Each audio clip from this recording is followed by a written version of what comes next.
Ça, c'est un algorithme. On parle souvent de boîte noire, bien que celle-ci soit blanche. Depuis les années 1970, avec la loi Informatique et Liberté, c'est un sujet qui est souvent revenu sur la table. Nous, on va s'intéresser aux algorithmes dans le service public.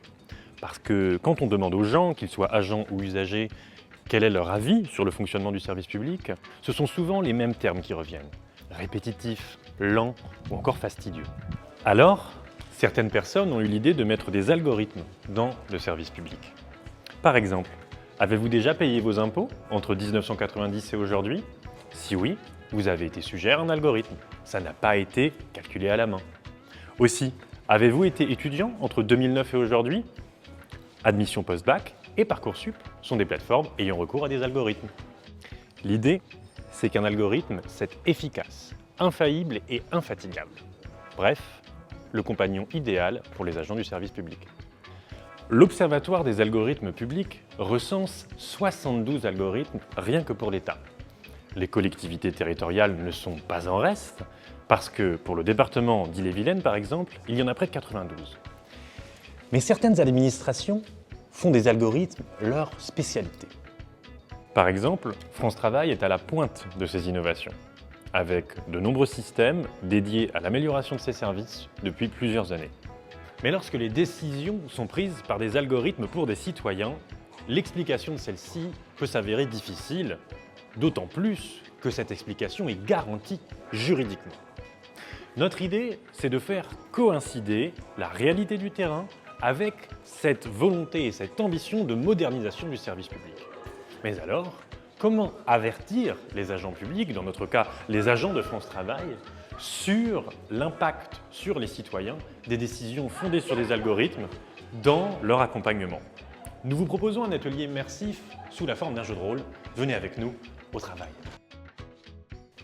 Au travail, c'est un jeu de rôle à destination des employés de France Travail qui vous met alternativement à la place d'un conseiller, mais aussi d'un demandeur d'emploi, d'un employé du service informatique ou d'un directeur d'agence. Son but, c'est de favoriser les échanges et de permettre l'identification des usages des algorithmes dans le quotidien à France Travail.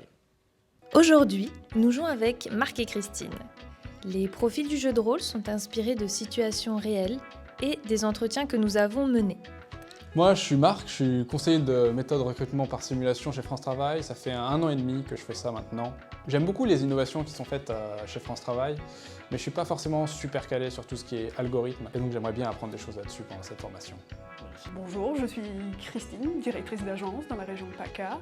Je suis là depuis l'époque de la NPE et j'apprécie les évolutions de France Travail. Les algorithmes, ça nous facilite la vie plus que d'autres choses. Lors du jeu, vous serez amené à jouer un scénario que vous aurez choisi au préalable. Chaque scénario se joue par étapes.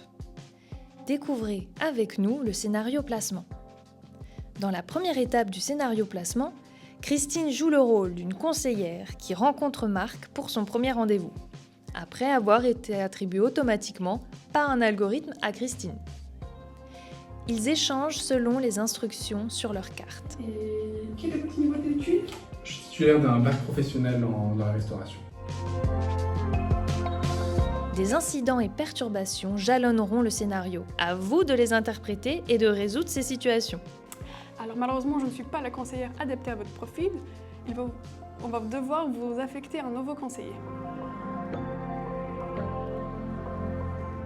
À la fin de chaque étape, un temps d'échange est proposé avant de continuer avec l'étape suivante du jeu, pour soulever aussi bien les points positifs que les améliorations possibles de l'étape qui vient d'être jouée. Un scénario se joue en une trentaine de minutes et en totale autonomie. Dépendant des objectifs de la session de formation, différents scénarios peuvent se jouer à la suite et le dispositif peut être adapté. Chaque scénario est inspiré d'une situation réelle. Nous espérons que vous apprécierez les échanges consécutifs à cette expérience. N'hésitez pas à nous faire part de tous vos retours via les fiches dédiées. Très bon jeu à tous!